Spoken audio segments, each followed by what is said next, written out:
Welcome back, creators. In today's tutorial, we're diving into a AAA quality map selection system, just like you see in top-tier shooters. You'll learn how to create a clean, interactive UI that lets players choose from multiple maps, complete with thumbnails, names, and dynamic previews.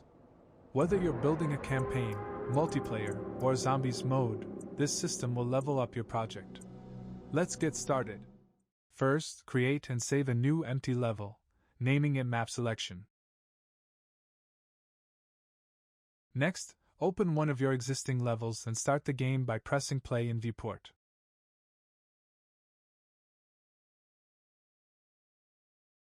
Press F8 to detach and freely move the camera to frame the desired view for your map image. Once positioned, press F9 to capture a screenshot of the viewport. Repeat this process for each level you want to include.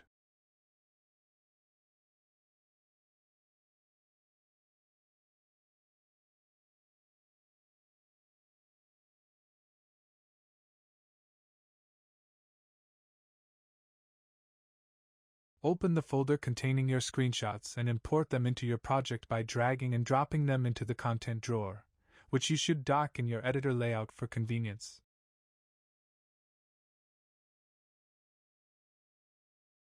Rename the screenshots to T_map1 and T_map2.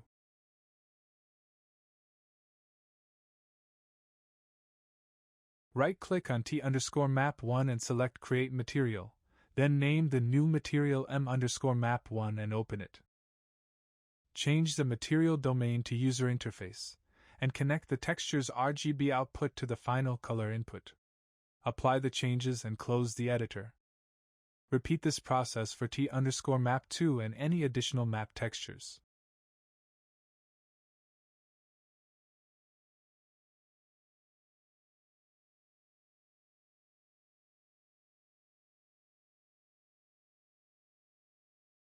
Organize your materials by moving them into the appropriate folders within your project. Now, right-click within the content drawer, navigate to User Interface, and select Widget Blueprint. Choose User Widget and rename it to WB_Map Selection, then open it.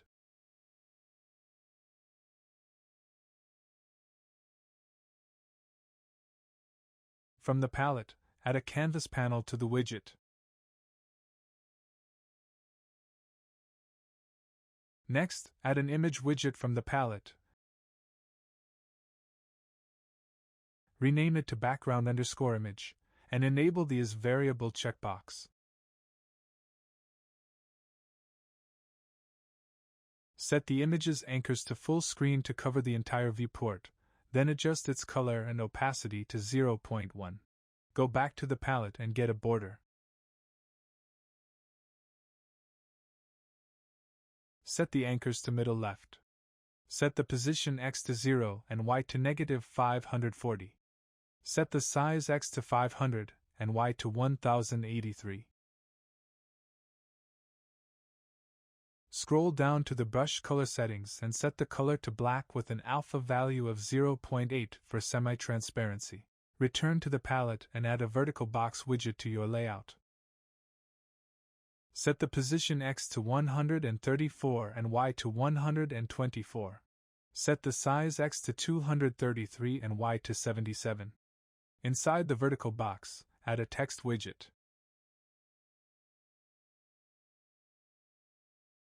Set the text to location. Set the color and opacity alpha to 0.7. Set the font size to 28, and then set the justification to the middle.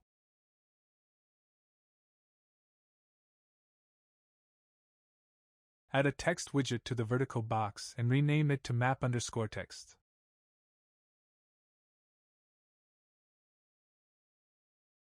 Enable the isVariable checkbox to allow dynamic updates. Set the text content to selected to indicate the currently selected map. Adjust the text's color and opacity by setting the alpha value to 0.7 for a subtle transparency effect. Set the font size to 18 and then set the justification to the middle. From the palette, add a vertical box. Set the position X to 56 and Y to 304. Set the size X to 390 and Y to 442. Inside the vertical box, add an overlay.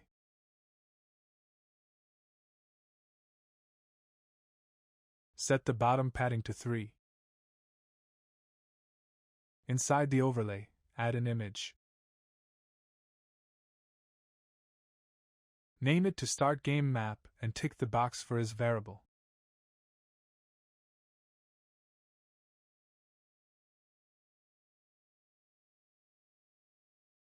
Set the alignment to full. Next, add a size box.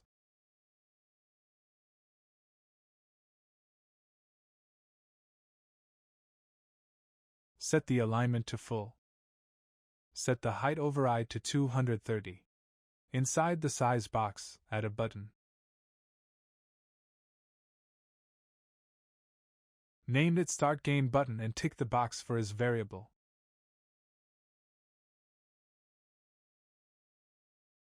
Understyle, set normal to black with an alpha of 0.2. Set the corner radius to 5. Set the outline color to white with an alpha of 0.6. Set the width value to 0.5, then disable Use Brush Transparency. Copy the normal style and paste it into both hovered and pressed states. In the hovered style, set the width to 2. Scroll down to the normal padding settings and set the top value to 1. Then, in the pressed padding section, set the left value to 3.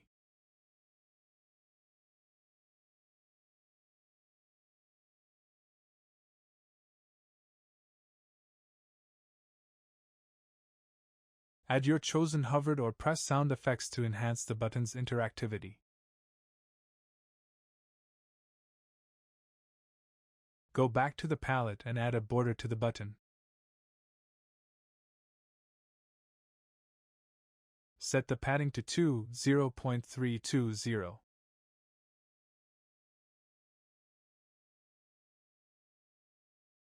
Set the horizontal alignment to full. Set the vertical alignment to top.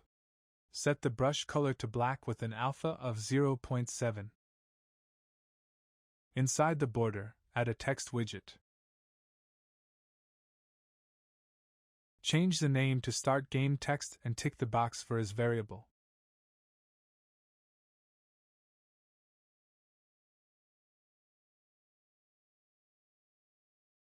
Set the text to Start Game. Set the color and opacity alpha to 0.7. Set the font size to 14. Add another text widget.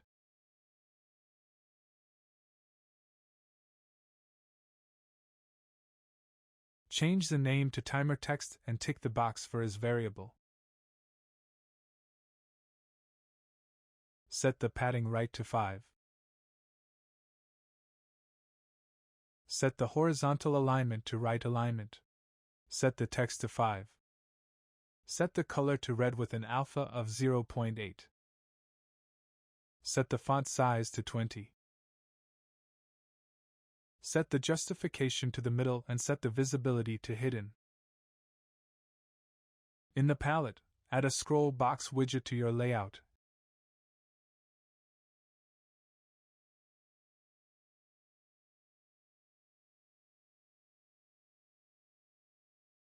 And set its size to fill the available space. For the vertical scroll bar's top and bottom slot images, set the X offset to 0.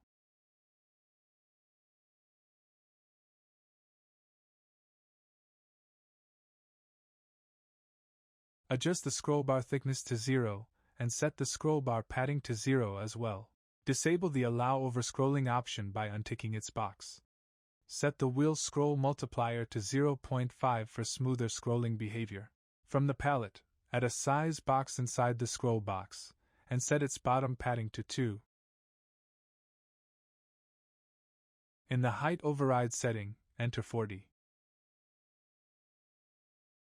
Next, add a button from the palette and attach it to the size box. Rename the button to map1_button and enable the isVariable checkbox. In the Style section, under Normal, change the tint color to black with an alpha value of 0.2. Set the corner radius to 3. Change the outline color to white and alpha to 0.6. Adjust the outline thickness to 0.5 and disable Use Brush Transparency. Copy the normal style and paste it into both hovered and pressed states. In the hovered style, set the width to 2. Scroll down to normal padding and set the left value to 3 and the top to 1. In the pressed padding section, set the left value to 3. Add your chosen hovered or pressed sound effects to enhance the button's interactivity.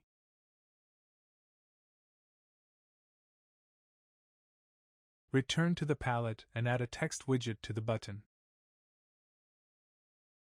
Rename it to map1_text and enable the isVariable checkbox. Set the horizontal alignment to fill, then change the text to map1.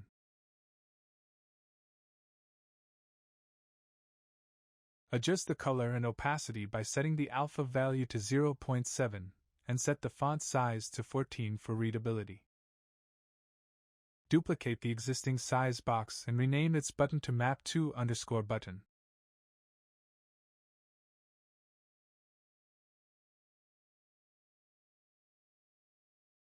Rename the associated text widget to map2_text and update the displayed text to map2.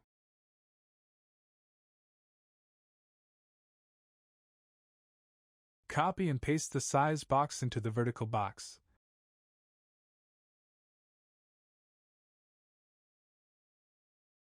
Then set its vertical alignment to bottom.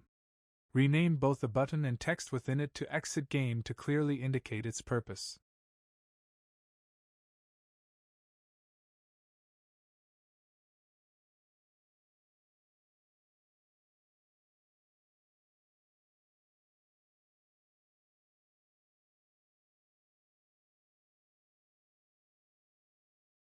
Select the Canvas panel and open the Animations section. Click Add Animation, name it Canvas Fade, and add a track for render opacity.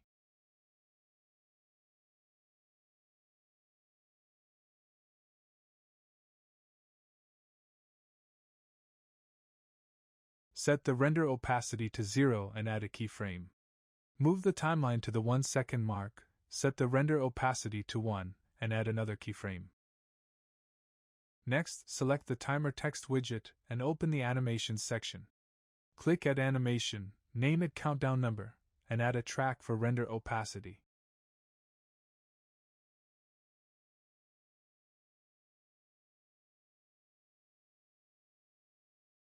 Set the render opacity to 1 and add a keyframe.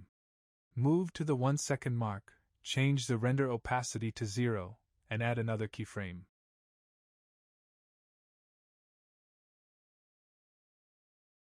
Go to the Variables panel. Add a new variable and name it to Current Map. Set its type to Name. Add another variable. Name it isCountdownActive.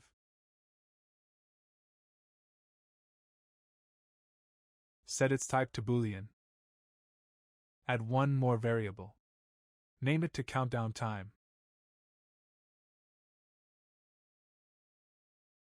Set its type to integer.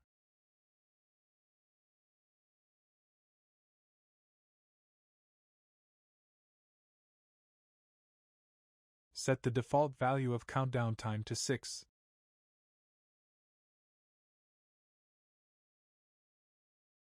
Drag out the canvas fade animation and connect it to a play animation.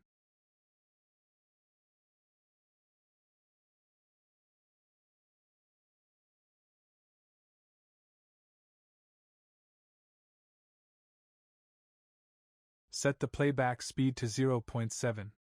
Drag out from play animation. Add spawn sound 2D.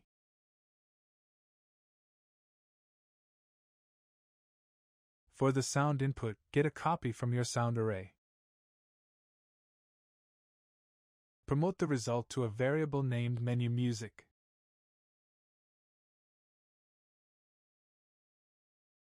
Compile. Add multiple sound cues as needed. In this example, use 2. Off the get node, use get random integer in range. Since arrays start at 0, set the max value to 1. This randomizes the music each time the menu loads. Set the current map variable. Set its value to the name of your level.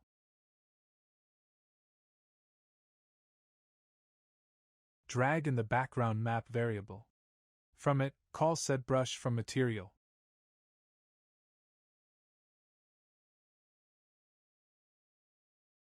Assign the material mmap1. Drag in the start game map reference. Connect it to the target. Drag out map text reference and connect it to a set text.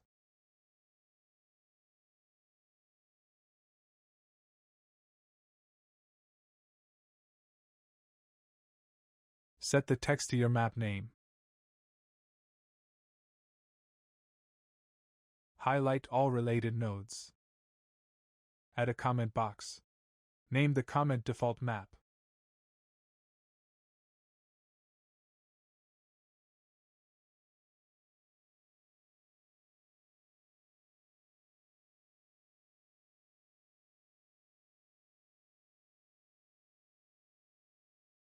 Right-click in the event graph and add a custom event. Name it to Start Countdown.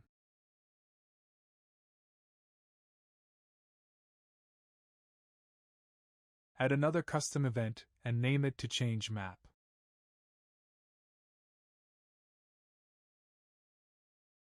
Go to the Functions panel and create a new function. Name it to Update Countdown. Go back to the event graph. From the Start Countdown event, drag out and add a set timer by function name node.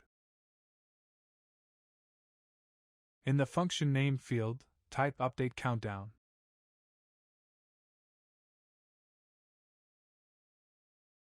Set the time to 1 second. Enable the looping checkbox. Then drag in the Update Countdown function and call it to begin the countdown immediately. Go back to the Update Countdown function. Drag out a branch node. Set the condition to the isCountdownActive variable. Go to the Animation section. Get the countdown number animation. Connect it to a Play Animation node. Connect Play Animation to the true output on the branch. After Play Animation, add a Play Sound 2D node. Set the sound to your countdown per second sound. I am using my hover sound. Drag in the countdown time variable. From it, get a decrement node.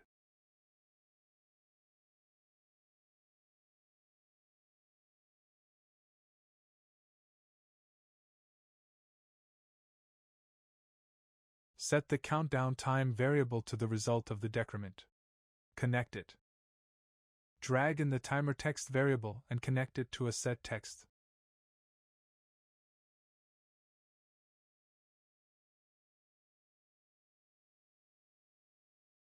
Connect the countdown time to the in-text input.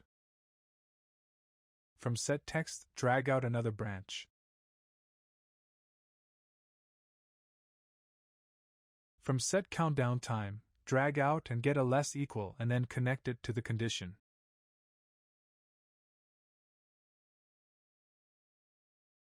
From the true output, call the Change Map event. Return to the Change Map function and add a delay node with a duration of 0.7 seconds. From the delay, get the current map reference, then use Open Level by Name to load the corresponding level.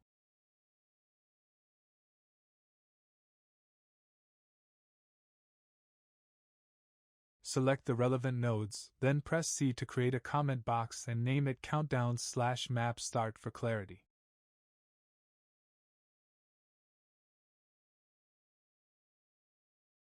Go back to the update countdown and go to the branch. From false, drag out set countdown time and set the value to 6. Next, get the timer text reference and from this, get a set text.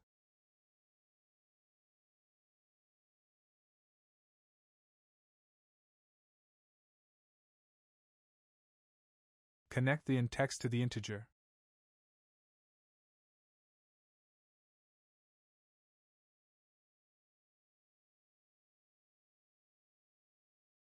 Select the Start Game button and add an on-clicked event. From the event node, add a flip-flop node to alternate between two states.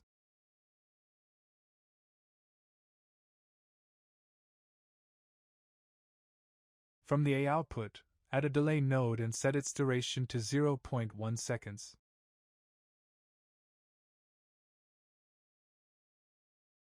Drag out a reference to the timer text widget and set its visibility accordingly.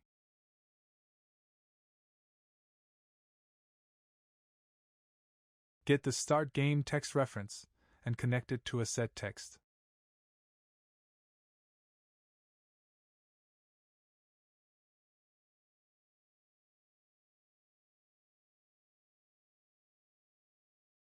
Set the text to cancel game.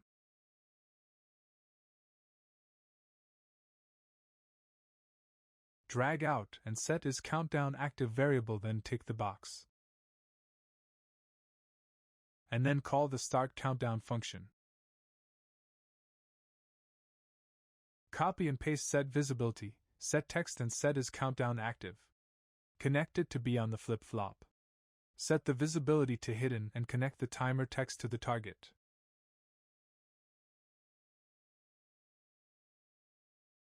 Change the in-text to Start Game, and connect the target to Start Game text, and then untick the box. Highlight Map 1 button and add a on-clicked event. Drag on Set Current Map. Set the name of your Map 1 name.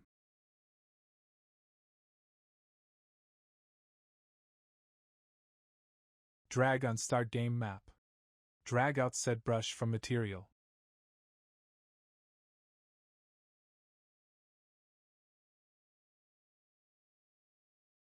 Set the material to Map 1 material. Also, connect the background image to the target. Drag on Get Map Text Reference. Connect this to Set Text and type in the map name.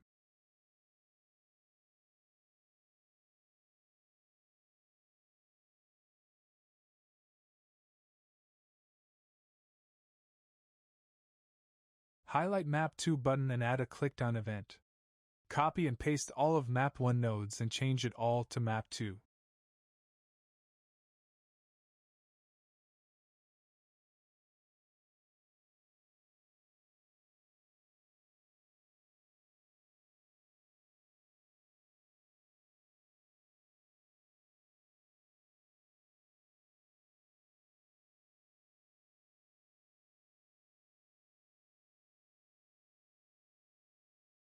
Highlight Exit Game button and add a clickdown event.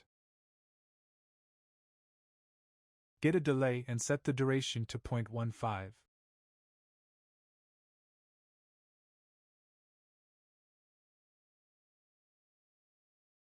From Completed, get a Quit Game.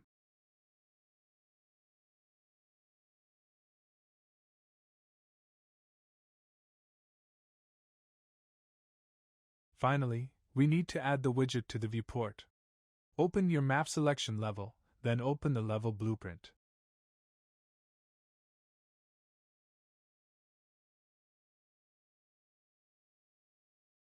Right-click and add an Event Begin Play node. Right-click again and get the player controller, then from its return value, set Show Mouse Cursor to True.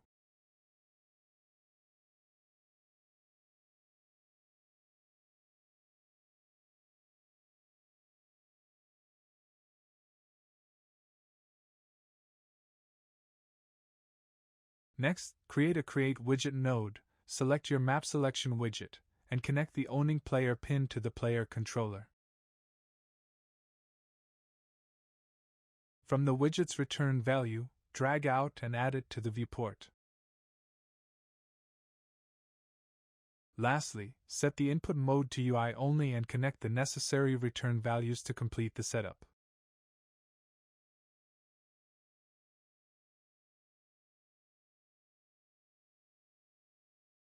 That wraps up this tutorial. If you found it helpful, consider liking the video and subscribing for more Unreal Engine guides. Don't forget to adjust the delay values if you change the play animation speeds. Thanks for watching, and I'll see you in the next one.